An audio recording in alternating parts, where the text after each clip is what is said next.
Waalaikumsalam warahmatullahi wabarakatuh. Yang terhormat Bapak Andi Rahman SPD selaku Kepala SDN Tuban Baru 3, yang terhormat Bapak Ibu Guru SDN Tuban Baru 3, dan yang saya hormati dan saya banggakan rekan CGP Angkatan 11 Kota Cirebon, Ibu Ita Rosita. Alhamdulillah, puji syukur kehadiran Allah Subhanahu wa Ta'ala yang mencurahkan rahmat dan rahimnya sehingga kita dapat berkumpul di ruangan ini dalam kegiatan diseminasi pemahaman, penerapan, dan pengalaman modul 1.4, yaitu modul budaya positif, yang insya Allah hari ini akan berjalan dengan lancar. Ya, demi kelancaran kegiatan ini kita buka bersama-sama dengan membaca basmalah. Bismillahirrahmanirrahim. Ya, langsung saja untuk acara selanjutnya.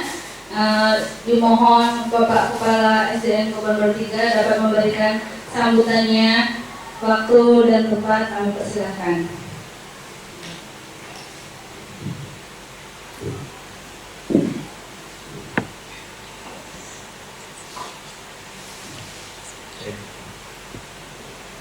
Bismillahirrahmanirrahim. Assalamualaikum warahmatullahi wabarakatuh. Waalaikumsalam warahmatullahi wabarakatuh.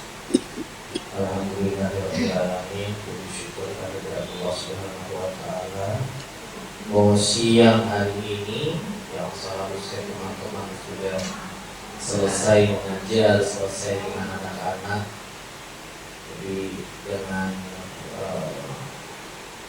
kekompakan, saling kolaborasi, bergotong royong, kita bantu teman kita yang akan melaksanakan diseminasi aksi nyata modul 1.4 tentang budaya positif. Sholawat serta salam harumlah kita curahkan kepada junjungan kita Nabi Muhammad SAW. Keluarganya, sahabatnya, tadi Ustaz, kaum sampai akhir zaman. Amin. Bapak Ibu Guru yang saya hormati, saya banggakan dan saya cintai, khususnya kepada pemateri hari ini, yaitu Ibu Ita dari kelas 1 sekaligus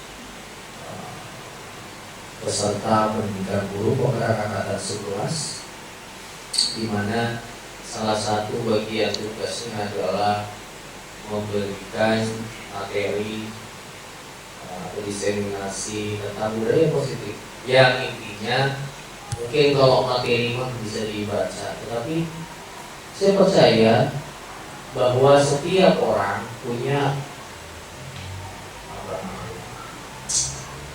jadi pemahaman masing-masing itu.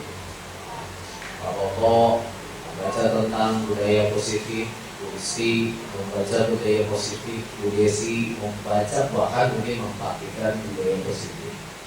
Dan nanti kita juga nanti akan memaparkan hasil dari praktik baiknya mempraktikkan budaya positif. Itu pasti punya pengalaman yang akan berbeda-beda. Karena pada hakikatnya bahwa kita, kodrat kita memang berbeda-beda, karakter kita maka berbeda-beda, tidak bisa disamakan. Ada dihajar bahwa persatuan itu adalah sesuatu yang dikompromikan, yang bisa disamakan secara umum. Gitu.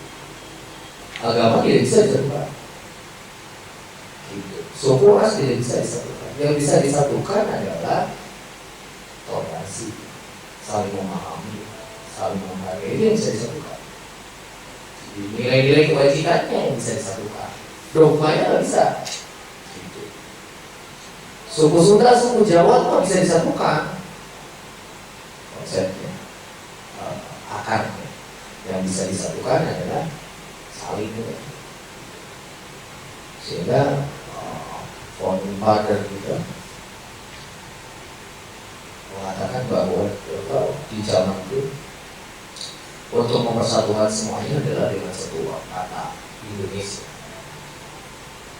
Bahkan mungkin kemarin juga kita mendengar kita maupun Bu Desi saat melakukan review atau tentang visi dan bahasa perubahan kalau berada di universitas ini dibacakan dulu tuh puisi Bapak Proklamator kita Bapak Soekarno itu tentang melihat Indonesia. Jadi ragamnya itu tadi satunya adalah Indonesia. Tapi ragamnya nggak dihilangkan gitu. Filosofi inilah yang harus ditanamkan kepada kita bahwa anak-anak pun juga ragam.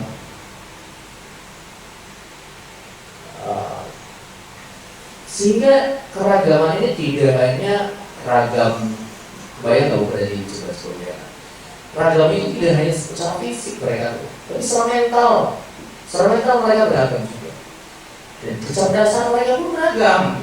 Gak bisa tuh sekelas itu cerdasnya di logik matematik gitu, enggak. Atau kecerdasannya di lingual gitu, enggak. Tidak semuanya. Atau kecerdasannya misalkan di spasial, atau kecerdasannya di estetik, enggak. Mereka tuh masing-masing punya keunggulan. Mau masuk semuanya bisa, tapi yang ditonjolkan atau yang menonjol yang paling jadi mereka tuh tetap nanti ada bagian yang dominan gitu. Nah, sehingga muncullah sekarang yang sedang kita galakkan adalah bagaimana pembelajaran dan diferensiasi. Pembelajaran diferensiasi. Mungkin nanti masuk di modul 2. Itu juga sering kita bahas, kan udah 2 tahun ini kita ngobrolin diferensiasi. Walaupun awal mula diferensiasi sampai sekarang itu terus berubah gitu. Karena interpretasi orang, interpretasi dan saya ngomong, interpretasi orang itu beda-beda gitu. Praktiknya kan berbeda-beda, pengalamannya kan berbeda-beda, pengalamannya dia jadi beda-beda. Di sekolah kita saja, kelas 1 sampai kelas 6 itu karakteristik kelasnya beda-beda. Tidak bisa misalkan sekarang kita melakukan pembelajaran dengan menghadapi siswa yang kelas 1, yang kelas 2 itu sama dengan yang kelas 1 yang sekarang baru masuk, nggak bisa. Itu diferensiasi. Kenapa mereka itu beda-beda? Tapi ada satu yang harus kita samakan di sana, bahwa sebagai guru kita baca ruhnya kurikulum merdeka adalah berpihak pada murid. Apa yang kita jalankan, apa kebijakan yang coba saya terapkan di sekolah ini adalah ini berpihak pada murid. Karena unsur berubah yang kita bangun visi kita bersama, bukan visi anti rahman, bukan. Visi berubah itu adalah visi seluruhnya sekolah itu, seluruh warga sekolah. Mas Odi cerita masa lalu dan pengen besok, itu berubah.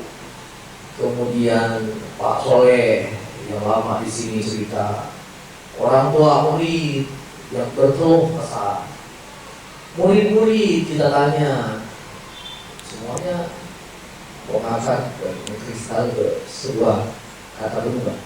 Tapi berubah kayak apa itu kan? Akhirnya kita 5 tahun lalu kita coba carikan mimpi teman-teman, mimpi anak, mimpi orang tua murid, mimpi Mas Wali sebagai penjaga sekolah, sebagai yang punya kantin segala. Kita tanya semua warga sekolah sih. Kita tanya juga di lingkungan sekitar kita apa yang sekolah. Kita 4 tahun yang akan datang ini seperti itu. Kita sudah 1 tahun, 3 tahun lagi kita. Sehingga saya pikir teman-teman memang harus terus meningkatkan diri. Seperti yang sebelumnya saya pernah bilang bahwa merdeka belajar ada bagaimana kita terus belajar tanpa harus disuruh, tanpa harus ada ini segala macam. Butuh bebas, rumah harus belajar sepanjangnya gitu. Alhamdulillah tahun ini kita bisa masuk ke PGP, kemudian Isti masuk di kemarin pembina pramuka. Ulisa saat ini juga sedang menjalani program pendidikan profesi guru. Atau mungkin besok lusa Bu Dewi mau melanjutkan S2. Amin. Pak Koko mungkin besok lusa juga mungkin ingin melanjutkan studi. Amin. Yang senior kan yang mendukung dari belakang. Sudah tenang, sekolah gitu kan ya begitu ya. Besok silakan, semuanya harus bangun, harus belajar, harus menempatkan diri dan lain sebagainya. Nah itu sehingga budaya positif ini sudah sering dibicarakan, tapi saya percaya bahwa setiap guru saya itu punya karakteristik yang berbeda dalam mengimplementasikan. Kemarin kita sudah saksikan bagaimana diisi mengimplementasikan budaya positif. Sekarang kita lihat bagaimana kita mengimplementasikan budaya positif di kelasnya. Dan ini bisa menjadi inspirasi kepada individu yang lain untuk bisa menerapkan itu di kelasnya. Ya. Karena saya yakin, saya boleh tinggi dengan waktunya masing-masing, dengan bijaknya masing-masing, dengan wibawa gurunya masing-masing, dengan rohnya guru masing-masing ya. Teaching is art gitu ya. Jadi mengajar itu adalah seninya beda-beda mas. Iya. Nah, tidak mungkin saya menyamai Bu Ika, Bu Isti menyamai saya, ya. Masing-masing punya dan akan menemukan ketika terus kita belajar. Itu maka saya kembalikan ke Bu Desi untuk bisa dimulai saja kegiatan diseminasi. Terima kasih. Assalamualaikum. Waalaikumsalam warahmatullahi wabarakatuh. Terima kasih atas sambutannya. Ya, memang keragaman adalah sesuatu yang mutlak dan pasti ada, dan semoga SDN Kebon Baru 3 bisa menemukan persatuan tanpa menghilangkan keragamannya. Ya, langsung saja kita serahkan kepada Bu Ita untuk melaksanakan aksi nyata modul 1.4, yaitu diseminasi pemahaman, penerapan, dan pengalaman budaya positif. Kepada Bu Ita, Mas Ita, waktu dan tempat kami persilakan.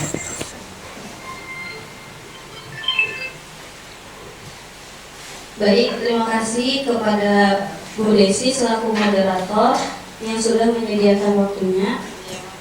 Bismillahirrahmanirrahim. Assalamualaikum warahmatullahi wabarakatuh. Waalaikumsalam warahmatullahi wabarakatuh. Masih semangat? Masih. Biasanya habis makan ngantuk ya?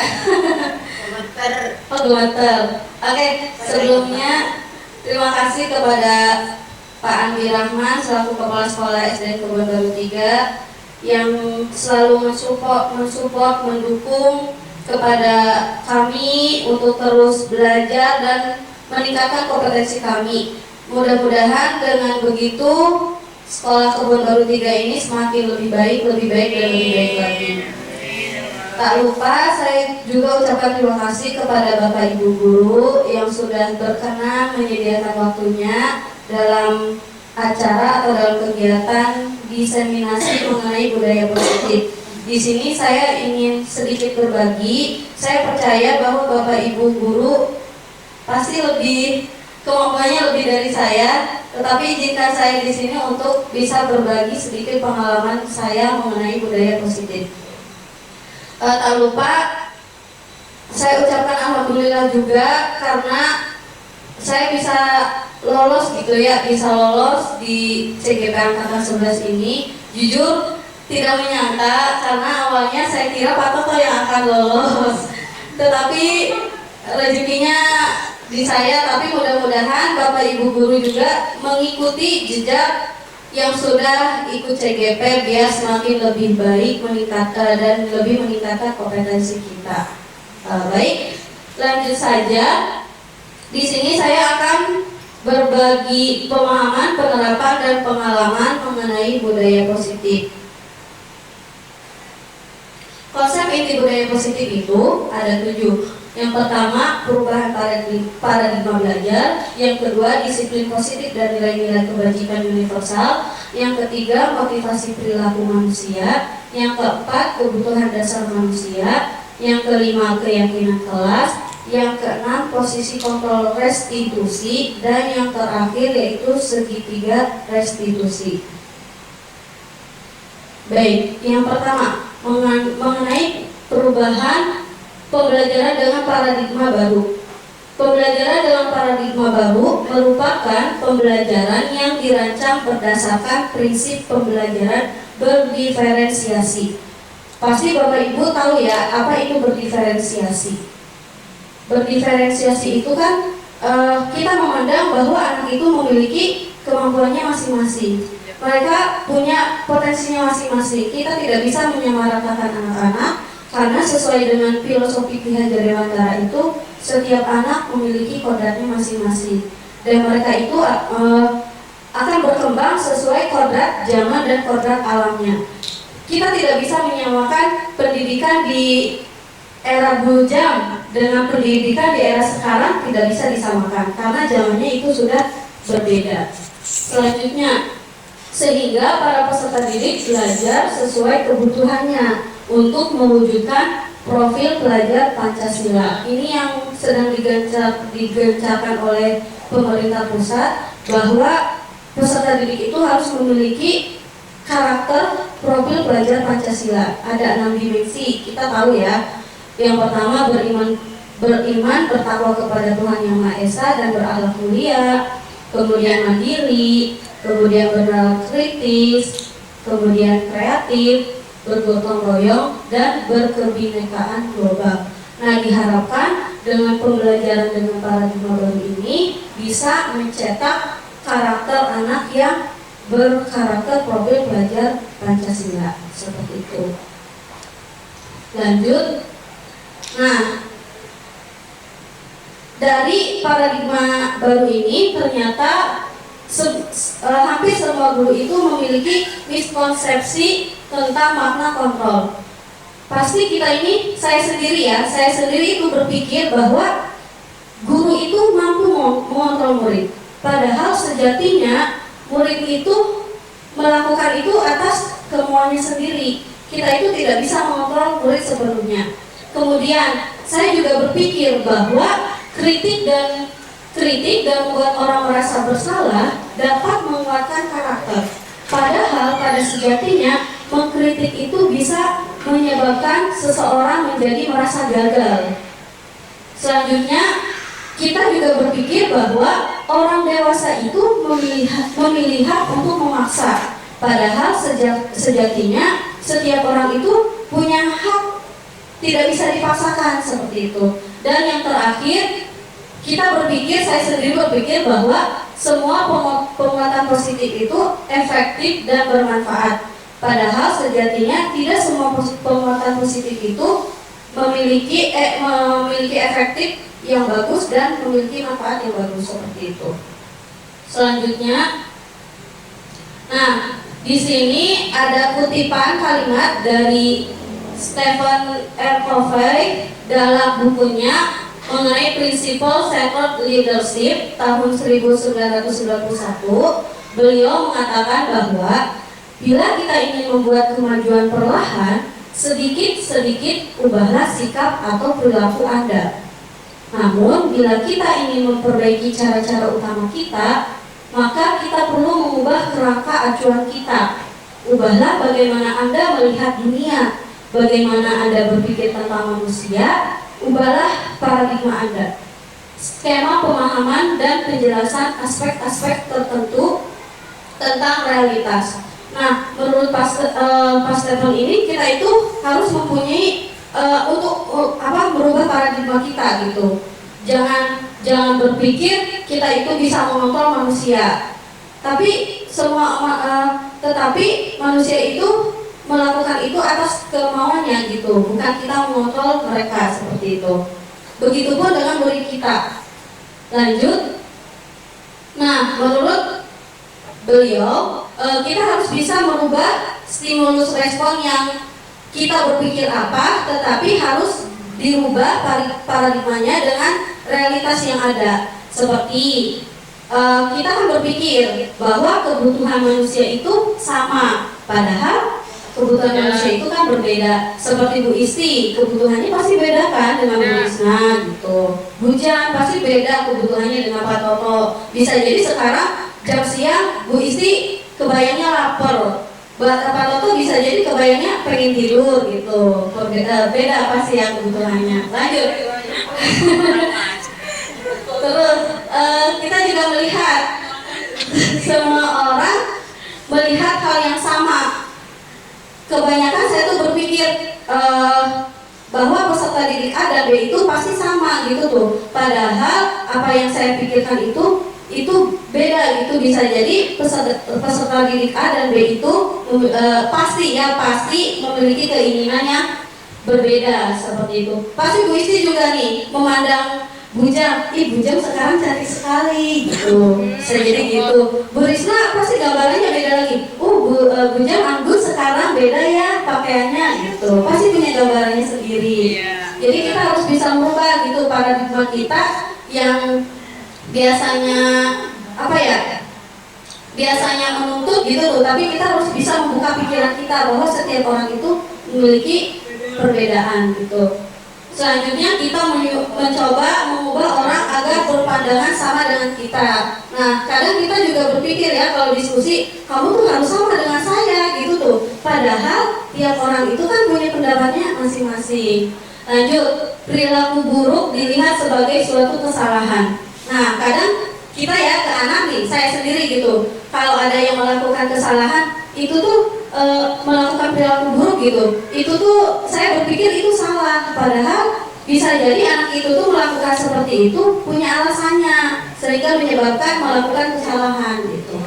Selanjutnya, orang lain bisa mengontrol saya. Yang saya katakan tadi, saya berpikir guru itu bisa mengontrol murid, padahal sejatinya murid nurut sama kita itu karena mereka membuka diri gitu, membuka diri untuk bisa mengikuti kemauan kita. Bukan kita yang memang bisa mengontrol mereka seperti itu.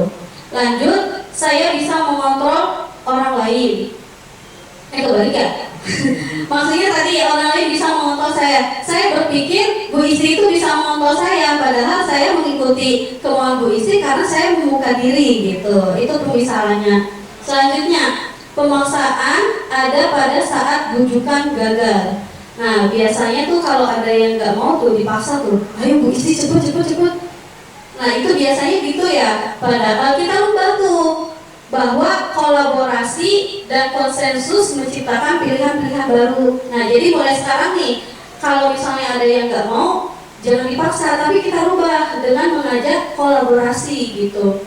Mudah-mudahan sih kita semua bisa meningkatkan kolaborasi kita ya Bapak Ibu, seperti itu. Amin. Lanjut, model berpikir menang atau kalah. Nah, ini yang terakhir nih biasanya. Saya senang nih kalau merasa unggul, merasa bisa menang gitu. Nah, bisa menyaingi Bu Risna. Nah, itu merasa menang.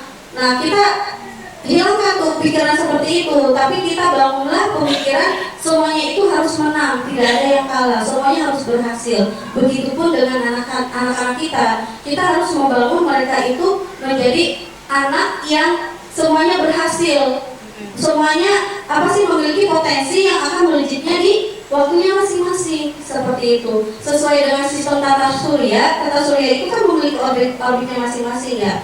Nah, sama halnya dengan anak-anak, mereka juga akan melejit di waktunya masing-masing.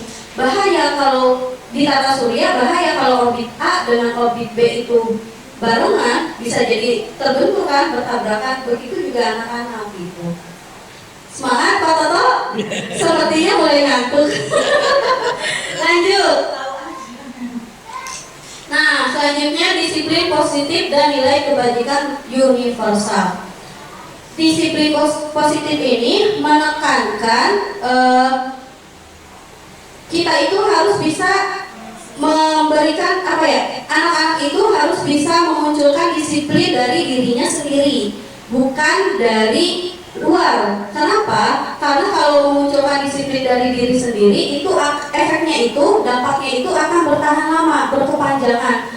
Beda dengan kita memaksakan mereka untuk disiplin atau paksaan gitu, itu efeknya itu hanya sesaat gitu tuh, dan tidak berkesan di hati. Kalau disiplin diri itu diharapkan siswa itu memahami dan menyadari tindakan mereka berdasarkan motivasi internal, bukan karena pujian atau hukuman. Nah, jadi pembelajaran disiplin positif ini tujuannya memunculkan disiplin pada diri seorang siswa, seperti itu.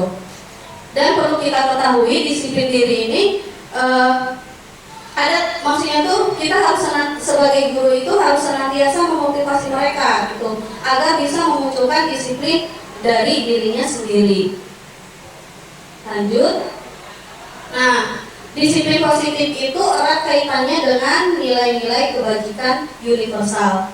Nilai kebajikan universal itu nilai yang disepakati bersama, lepas dari suku bangsa, agama, bahasa, maupun latar belakangnya. Tadi sesuai yang disampaikan oleh Pak Kepala Sekolah, bahwa nilai kebajikan itu bisa dipadankan gitu, bisa disamakan, tidak melihat suku bangsa, tidak melihat agama maupun latar belakangnya gitu. Sama halnya dengan kelas gitu tuh, pasti kan anak-anak berbeda-beda ya, latar belakangnya beda-beda, tetapi nilai kebajikannya bisa kita samakan untuk mewujudkan kelas yang nyaman, aman, dan merdeka belajar.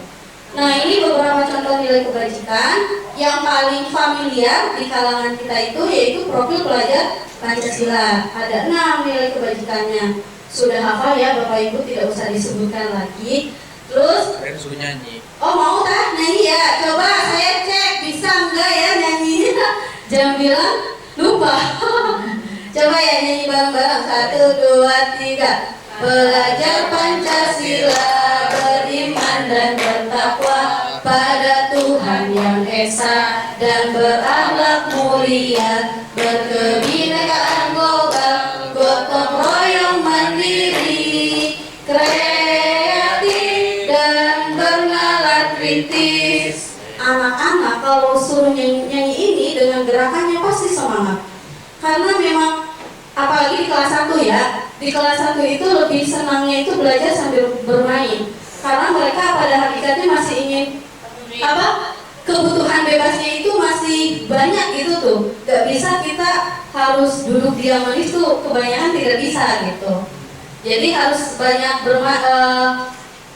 olahraga gitu, bergerak gitu, biar mereka gak jenuh. Lanjut ya. Selanjutnya contoh nilai kebajikan dari The Virtus Project. Nah, di sini banyak nih. Jadi misal Bapak Ibu guru ingin memunculkan nilai kebajikan di kelasnya, bisa nih dipilih. Ada peduli, ada keterus-terangan, ada rajin, keberanian, pokoknya banyak bisa dipilih gitu.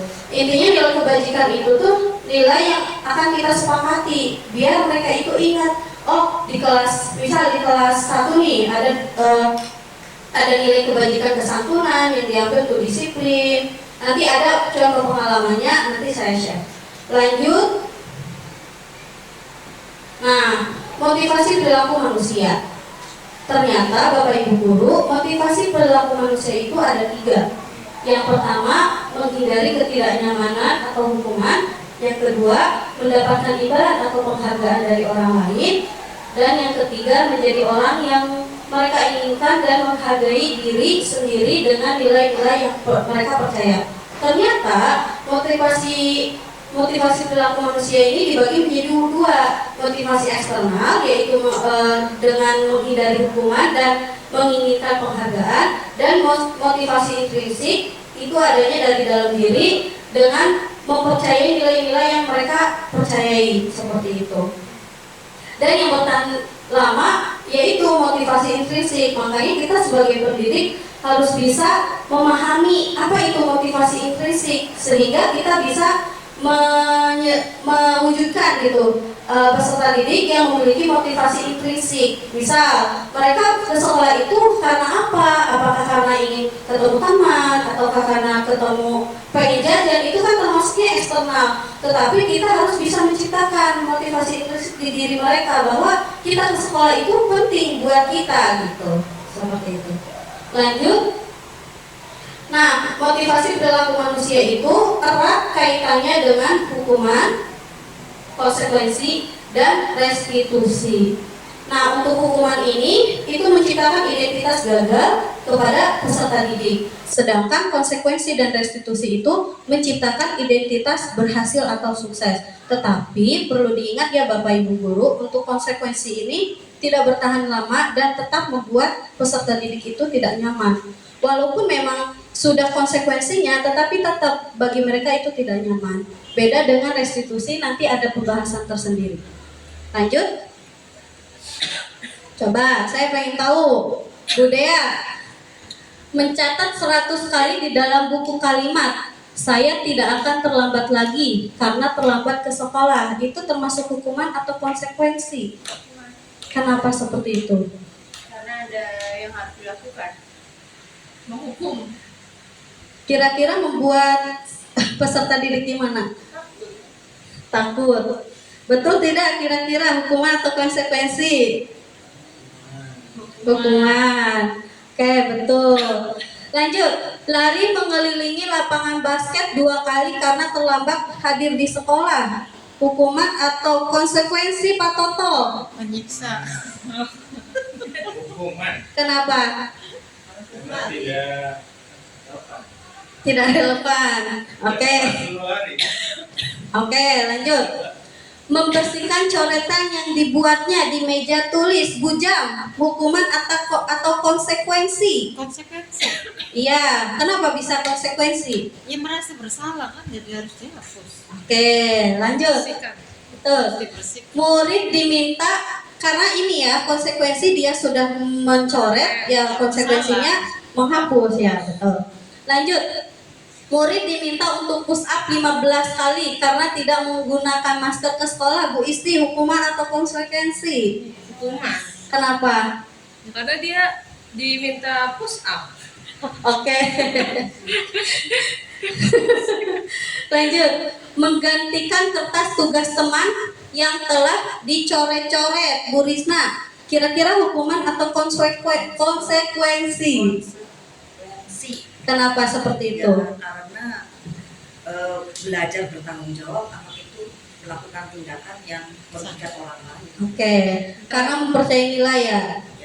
Lanjut, berjemur di lapangan basket pukul 12 siang karena mengobrol dengan teman. Bu Dewi, Hukuman. hukuman. Kenapa? Karena ada paksaan untuk berjemur di lapangan.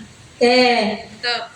lanjut. Bu Tuti, murid diminta bertelanjang kaki sepanjang hari karena tidak menggunakan sepatu warna hitam sesuai peraturan sekolah. Ya, hukumannya. Ini namanya Hukuman berarti kamu tahu. ya. Oke. Berdiri di depan kelas sambil mengangkat kaki satu karena tidak bisa menjawab pertanyaan. Bapak, hukuman apa konsekuensi?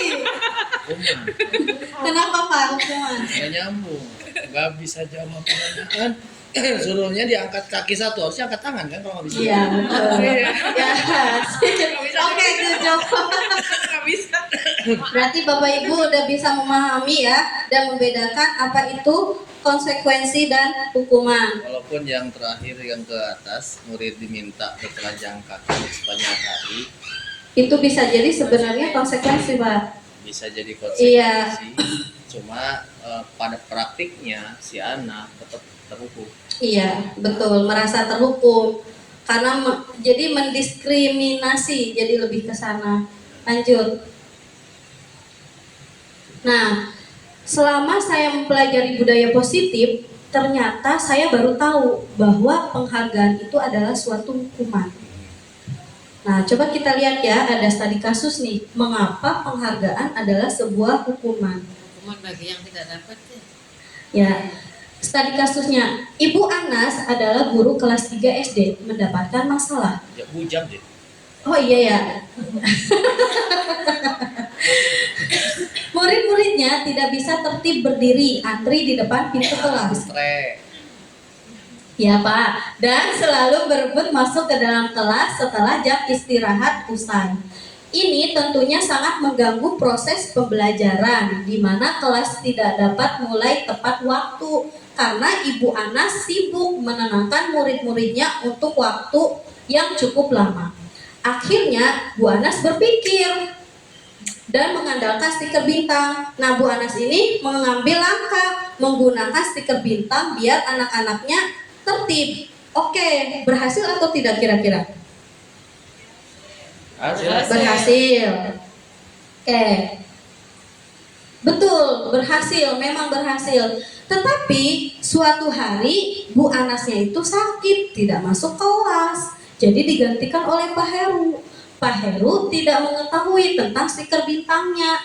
Dan benar saja pada saat mau masuk ke kelas, usai jam istirahat, murid-murid kelas, harusnya kelas 3, maaf ya, kelas 3 kembali berebut masuk kelas. Apa yang terjadi dan mengapa? Ada yang mau bantu jawab?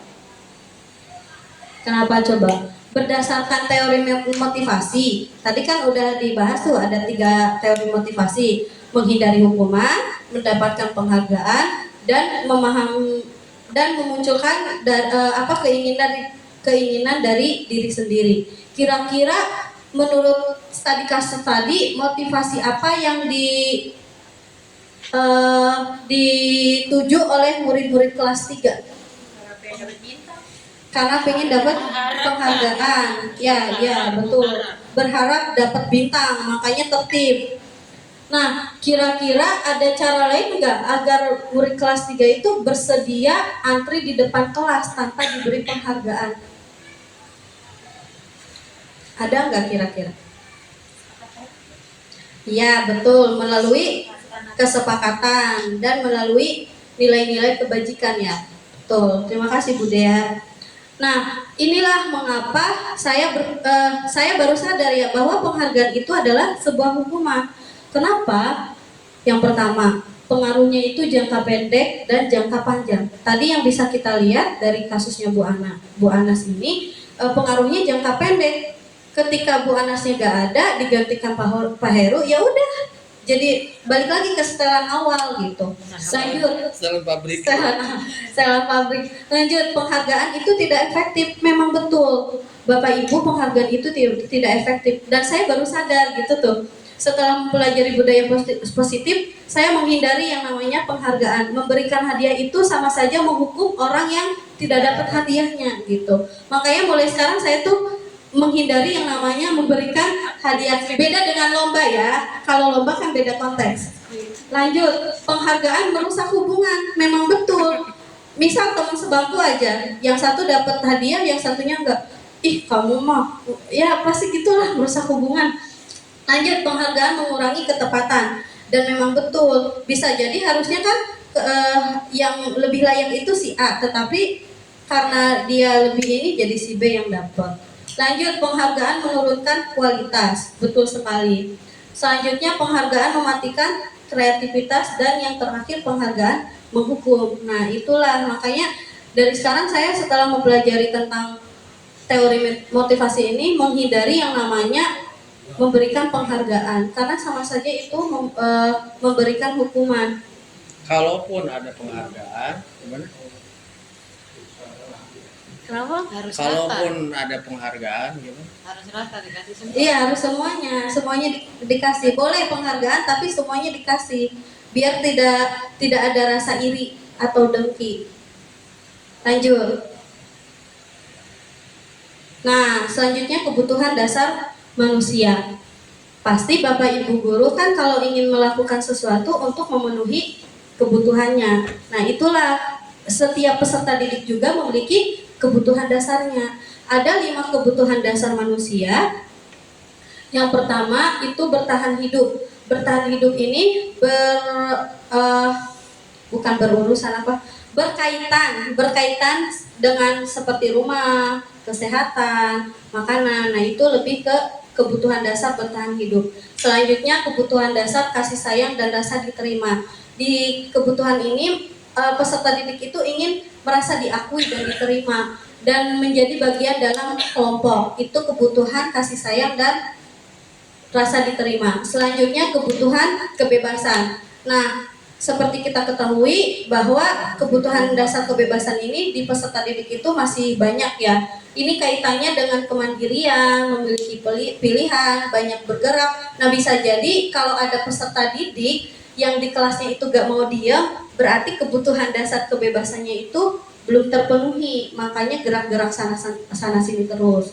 Lanjut, kebutuhan penguasaan. Ini erat kaitannya dengan ingin jadi pemimpin, dianggap berharga, dihormati, mencoba hal baru, ingin mencapai yang terbaik, itu berarti penguasaan. Dan yang terakhir kesenangan, seperti mencari kesenangan, bermain, tertawa. Nah, bisa jadi ketika anak-anak dalam belajar tiba-tiba nggak melihat, nggak memperhatikan kita, mungkin dia ingin butuh kebebasan. Dan ketika jam istirahat mereka ketawa ketiwi berarti mereka sedang memenuhi kebutuhannya mengenai kesenangan seperti itu. Lanjut, contoh penerapan. Oke, Ibu Ambar, guru wali kelas 2 di SD Pelita Hati, sedang bingung menghadapi ulah salah satu murid di kelasnya yaitu Doni. Beberapa anak di kelas 2A telah datang padanya dan mengeluhkan Doni yang seringkali meminta bekal makan siang mereka dengan paksa. Jika Anda menghadapi situasi seperti Ibu Ambar, apa yang akan Anda lakukan? Menurut Anda, kira-kira apa alasan Doni melakukan hal itu? Menurut Bu Isti, kira-kira Doni itu kebutuhan dasarnya apa yang belum terpenuhi kalau lihat dari konteks ini? Jadi makanan. Makan. Apa? Kebutuhan ingin hidup. Bertahan hidup. Bertahan hidup. Kenapa? Ya mungkin tidak dikasih jajan atau dia Belum darah? tidak dikasih bekal. Iya. Kalau saya mengatakan Doni ini ingin kebutuhan dasar yang ingin dipenuhinya itu penguasaan, bisa nggak? Bisa. Bisa. Kenapa? Karena ini nggak mau pakai ini. Karena si Doni ya pengen dia ngerasa Diakui. kayak bos gitu loh. Oke, kayak bos ya. Kayak apa? Bisa berarti ya kalau saya mengatakan kebutuhan dasar Doni itu penguasaan bisa. Kalau saya mengatakan kebutuhan Doni itu kebebasan, kira-kira bisa nggak? Bebas. Iya. Bisa. Kenapa Bu Dewi? Karena dia bosan dengan menu itu aja, pengen dibebasin menu yang lainnya. Oh bisa, ya. Berarti Bapak Ibu insya Allah sudah paham ya mengenai 5 kebutuhan dasar manusia. Dan mudah-mudahan melalui kita belajar bersama di sini, Bapak Ibu guru juga lebih memahami kebutuhan dasar peserta didik kita. Iya. Lanjut. Keyakinan sekolah atau kelas. Nah, mengapa keyakinan kelas bukan peraturan? Kenapa? Kira-kira kenapa ya? Kenapa bukan peraturan kelas atau peraturan sekolah, tetapi keyakinan kelas atau keyakinan sekolah? Kenapa coba Bu Risna?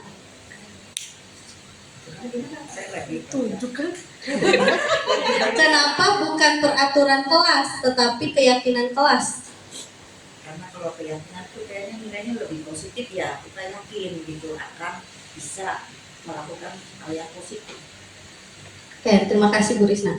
Karena betul sekali apa yang disampaikan Bu Risna, karena keyakinan itu lebih positif dan memunculkan disiplin dari diri sendiri. Beda dengan peraturan, itu kan lebih bentuknya ke hukuman, lebih ke negatif seperti itu. Diatur-atur. Iya, diatur-atur kan nggak. Ya kita sendiri juga sebetulnya gak enak ya diatur-atur gitu. Makanya lebih baik keyakinan bukan peraturan. Ganti. Oke, lanjut. Nah, pembentukan keyakinan kelas. Keyakinan kelas itu bersifat abstrak, berupa pernyataan-pernyataan universal dibuat dalam bentuk positif. Dan keyakinan kelas hendaknya tidak perlu banyak sehingga mudah diingat dan dipahami oleh semua warga kelas. Sesuai dengan kondisi kelas dan sekolah, serta semua warga sekolah atau kelas ikut serta dalam membuat keyakinan sekolah atau kelas. Dan keyakinan kelas atau sekolah ini bisa ditinjau dari waktu ke waktu. Ini contoh keyakinan kelas, Nah, jadi keyakinan kelas itu tuh kalimatnya lebih positif dan tidak banyak. Kan kalau peraturan tuh lebih banyak ya dan lebih detail gitu. Kalau keyakinan kelas itu lebih universal gitu, lebih abstrak gitu. Dan mudah diingat seperti itu. Lanjut. Nah, selanjutnya konsep inti budaya positif yaitu posisi kontrol restitusi. Nah, posisi kontrol restitusi itu ada 5. Yang pertama, posisi penghukum. Posisi penghukum itu ciri-cirinya nih, menghardik, menunjuk-nunjuk, berkaca pinggang, membentak, hukuman verbal atau fisik. Itu posisi penghukum. Dampak posisi penghukum ternyata itu lumayan berbahaya. Murid menjadi pendendam, tidak menyukai guru atau mata pelajaran yang diampu. Selanjutnya, posisi kontrol restitusi yang kedua yaitu pembuat merasa bersalah.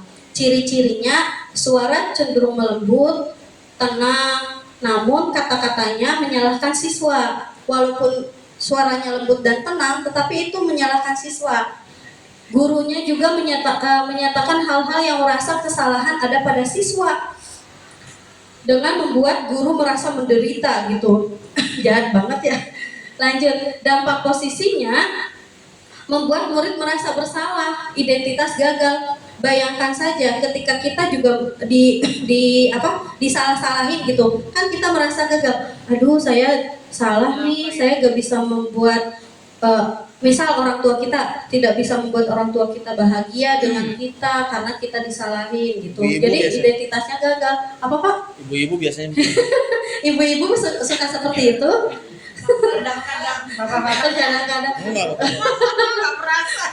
penghukum bapak-bapak. Iya, bapak-bapak lebih ke penghukum ya.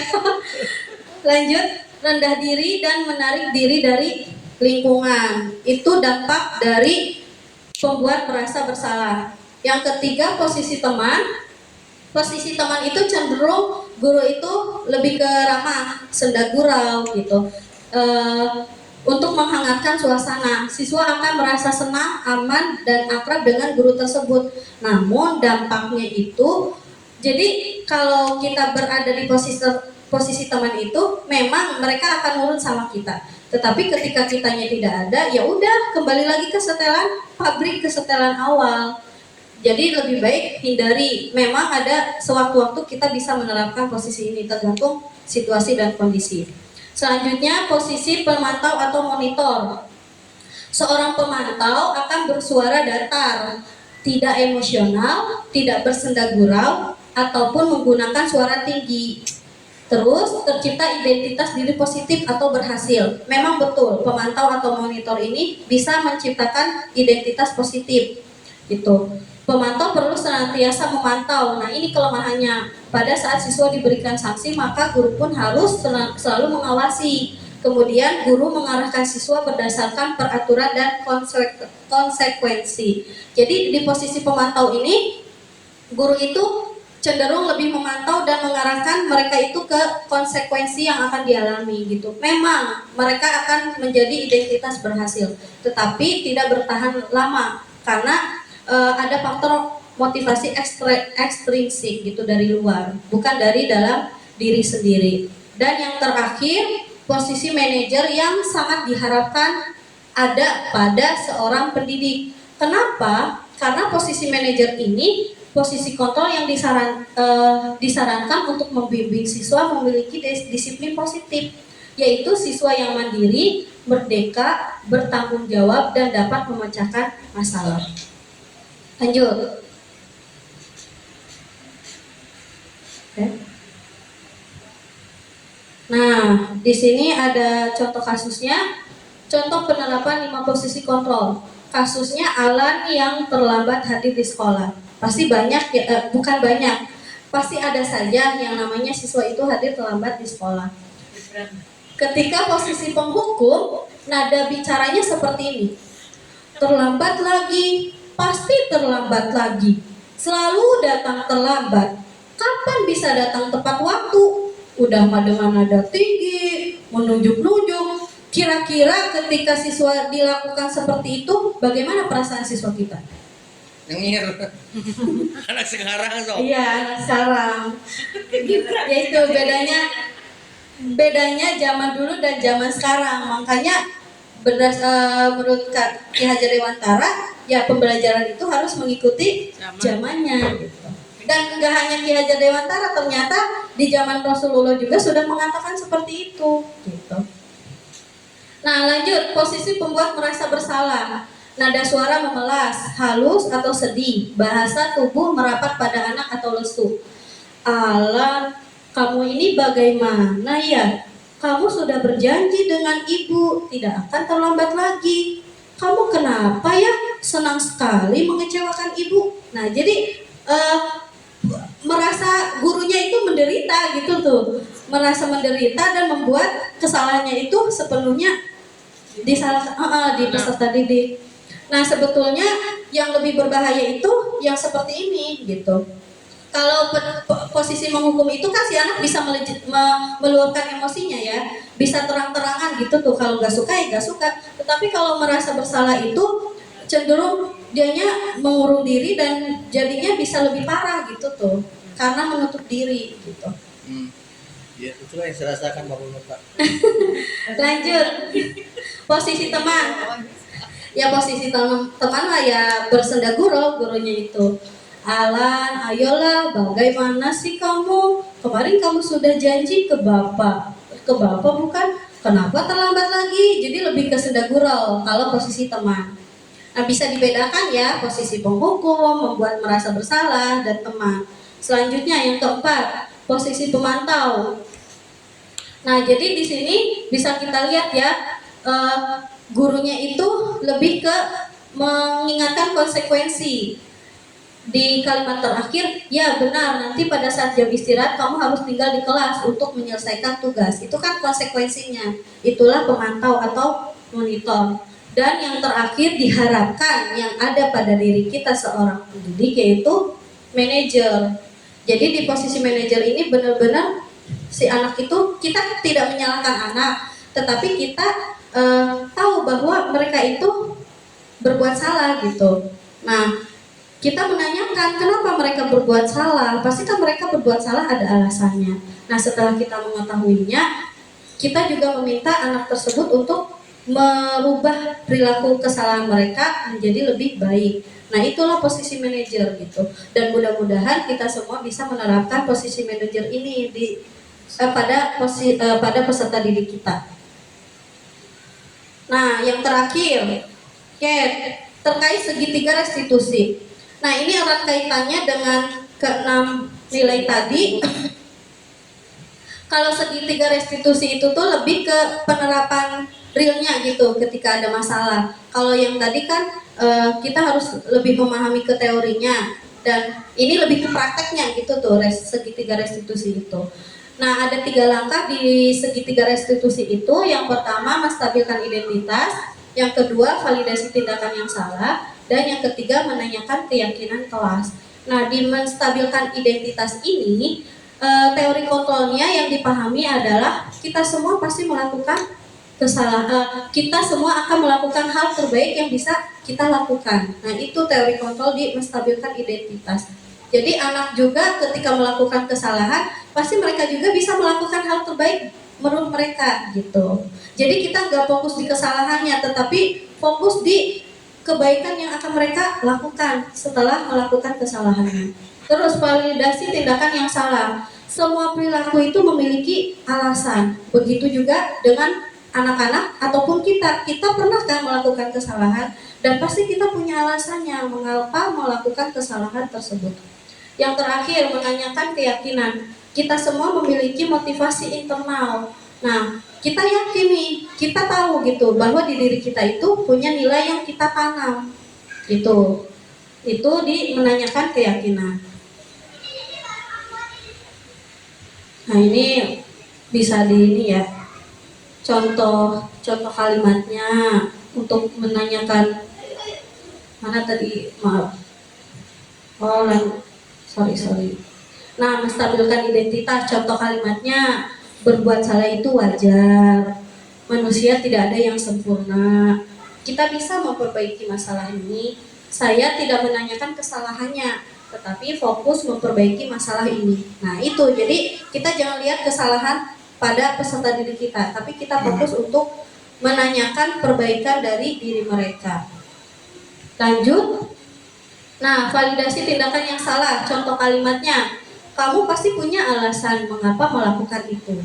Terus, padahal kamu bisa melakukan yang lebih buruk dari ini ya. Itu contoh kalimat di validasi tindakan yang salah. Selanjutnya, contoh kalimat yang lain. Kamu melakukannya karena mempertahankan sesuatu yang penting bagimu. Itu contoh kalimatnya. Lanjut yang terakhir, kamu boleh mempertahankan sikap itu, tapi kamu harus menambahkan sikap yang baru. Lanjut, kalimat untuk menanyakan keyakinan. Bentar.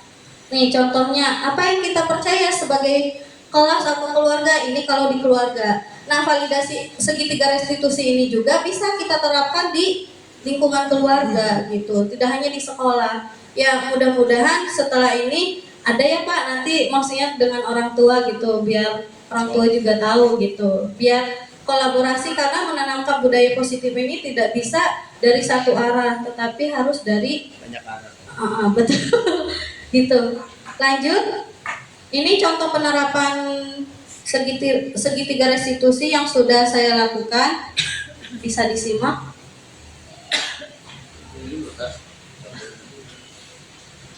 Skip dulu. Mati dulu.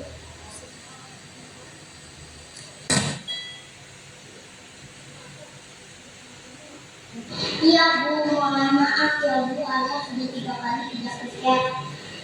Berpuasa itu tidak apa-apa, Nak. Tidak ada manusia yang sempurna. Tetap. Tapi itu mas lain nih. Terima kasih. Udah bener aja. Alea, tadi Ibu Ini dapat menstabilkan tawaran dari identitas. kelas. Kalau Alea sudah 2 kali tidak tiket, apakah benar begitu, Nak? Iya Bu, mohon maaf ya Bu, ayah sudah 3 kali tidak tiket. Berpuasa itu tidak apa-apa, Lulus, Nak. lulus. Tidak ada manusia yang sempurna. Ini menstabilkan identitas. Kalau Alea itu salah. Iya Bu, sekali lagi mohon maaf ayah salah tidak tiket. Padahal ketua kelas sudah mengingatkan tiket. Dia tidak apa-apa. Pasti Alea punya alasannya. Nah, ini validasi tindakan yang salah. Iya Bu, saya bukannya sengaja melakukan itu, tetapi setiap pagi saya harus beres-beres rumah. Masya Allah, Alea memang anak yang baik, sebagai orang tua. Sikap seperti itu pertahankan ya, Nak. Siap Bu. Nah, sekarang coba diingat ketika Alea tidak Ini menanyakan keyakinan kelas. dikerjakan oleh teman Alea, apakah itu sudah sesuai dengan keyakinan kelas kita? Enggak Bu, seharusnya kita itu bareng-bareng bergotong-royong dan saling membantu. Betul. Jadi ketika Alea tidak tiket dan teman Alea tiket, apakah sudah sesuai dengan keyakinan Alea? Tidak sesuai Bu. Apakah Alea mau Kayak video-video dari kementerian nggak ya? Dialognya gitu tuh tadi. solusi apa untuk memperbaiki masalah ini? Iya kan? Formal banget.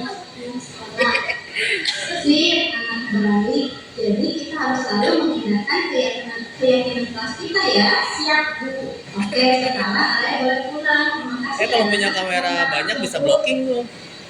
Kitanya ngomong, maksudnya ke kita. Dia yang Alea ngomong, maksudnya ke Alea. Tadi kalian berantem. Iya Bu. Kelas berapa ini? Kelas 1 Pak. Wah, calon nih. Iya. Nama adiknya Andara. Ya, pasti melakukan kesalahan. Tapi apapun yang sadar atau yang dilakukan oleh seseorang, baik, pasti Naila punya alasannya mengapa melakukan itu. Ini validasi tindakan salah. Gimana ketawa? Kira-kira apa yang dilakukan Naila sudah sesuai dengan kesepakatan. Malu Pak. Nah, kira-kira apa ya kesepakatan kelas kita? Menanyakan keyakinan. Oke, anak baik. Jadi kira-kira apa yang harus dilakukan? Kebanyakan kira-kira.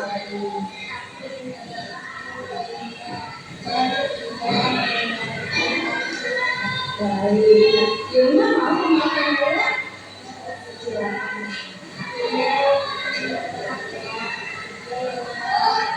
Oke, anak baik. Jadi kita harus selalu menggunakan kreativitas kita ya. Oke, itu contoh penerapan segitiga restitusi di kelas rendah dan kelas atas. Selanjutnya ini contoh nilai kebajikan yang saya terapkan di kelas, yaitu mengenai menjaga bertanggung jawab dan kesantunan. Bertanggung jawabnya itu dengan membersihkan kelas, dengan diadakannya piket walaupun kelas 1, tetapi tetap ditanamkan biar mereka itu bertanggung jawab gitu. Dan kesantunannya itu setiap ketemu guru, mudah-mudahan sih nggak hanya saya terlihat ya, mudah-mudahan kelas 1 juga setiap ketemu guru cium tangan, harapannya ke sana. Nah, ini contohnya. Ya, loading. Nah, ini contoh bertanggung jawab.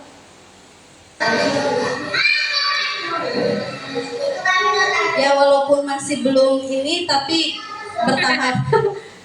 Ya, masih dapat suami jenggotan. Masih. Nah, ini juga. Waduh, gede sapunya daripada anaknya. Better yang bisa nyambung. Iya.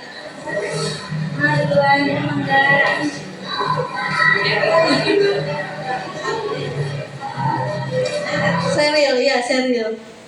Nah, ini contoh kesantunan. Pasti kalau ketemu guru, Pak Soleh, Bu Tuti, salim dulu gitu. Sengaja seperti itu biar mereka terbiasa gitu. Dan nggak hanya ke guru, tetapi ke orang tua juga saya bilang, pokoknya ke orang tua siapapun cium tangan gitu. Ya, mudah-mudahan dengan pembiasaan ini muncul karakter profil pelajar Pancasilanya itu gitu. Harapannya ke sana. Sekian dari saya, ini testimoni anak-anak. Mau nanya dong, bagaimana perasaan Mukanya aja ketawa saya. Iya, memang. restitusi sama ibu? Senang Bu, soalnya aku bisa menyadari kesalahanku.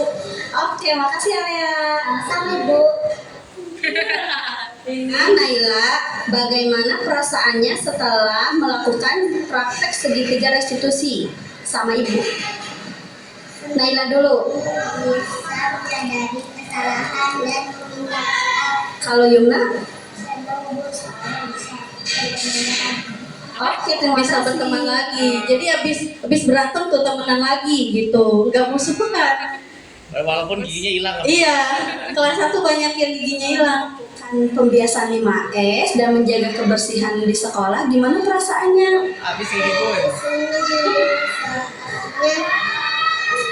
sekolah jadi bersih dan aku belajar sopan santun. Kalau di rumah sama ayah bunda, suka cium tangan? Suka nyapu di rumah? Oke, pertahankan ya saya. Ya gini. Oke. Ya, sekian penerapan pemahaman dan pengalaman budaya positif yang sudah saya lakukan. Besar harapan semoga kita semua bisa berkolaborasi untuk menanamkan budaya positif di SDN Kebon Baru 3 ini. Sekian dari saya, kurang lebihnya mohon maaf. Assalamualaikum warahmatullahi wabarakatuh. Waalaikumsalam warahmatullahi wabarakatuh. Alhamdulillah, tepuk tangan dulu untuk Blita. Ya, alhamdulillah sesi berbagi pemahaman dan pengalaman penerapan yang sangat bagus sekali ya. Semoga menginspirasi kita semua untuk menerapkan budaya positif dimulai dari kelasnya ya. Semoga sekolah kita juga bisa tercipta budaya positif. Mungkin ada dari ibu-ibu yang bisa disampaikan sebagai umpan balik untuk Ibu Ita agar Ibu Ita kedepannya lebih baik lagi. Ratusan foto langsung kabur ya. Iya, nyebelin. Kampung di sana, Bapak. Mungkin dari Bujan. Waduh. Ya apa-apa Bujang, ayo. Ya, Biar saya lebih baik. Testimoni sama aja testimoni. umpan balik untuk Ibu Ita. Untuk Dan untuk dari kegiatan ini. Kegiatan Gak apa-apa untuk Ibu Ita. Terima kasih waktunya. Untuk kegiatan hari ini cukup padat ya menurut saya. Ya banyak ilmu lah. Untuk praktek-praktek juga bisa, ya pemahamannya sudah mulai terbayang. Ya mulai nempel gitu pemahamannya. Mantap. Keren. Umpan balik buat saya biar lebih baik. Gitu ya. Apa ya? Umpan baliknya apa ini?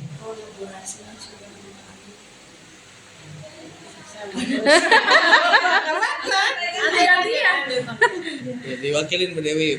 Untuk Ucapnya Bu masih Ita tadi pembelajaran berdiferensiasi sudah nampak kelihatan, kolaborasi juga ya, terus disiplin positif, nilai-nilainya sudah bisa ditanamkan. Itu aja. Terima kasih Bu Jam dan Bu Dewi. Udah cukup kan? Cukup? Cukup? Ada lagi? Udah? Nanti saya Ya, alhamdulillah kegiatan hari ini bisa berjalan dengan lancar dan semoga memberikan manfaat untuk kita semua. Tentunya harapannya kita bisa berdampak untuk kemajuan SDN Kebon Baru 3. Amin. Ya, saya akhiri, apabila ada kesalahan kata dari saya mohon dimaafkan. Wassalamualaikum warahmatullahi wabarakatuh. Waalaikumsalam warahmatullahi wabarakatuh.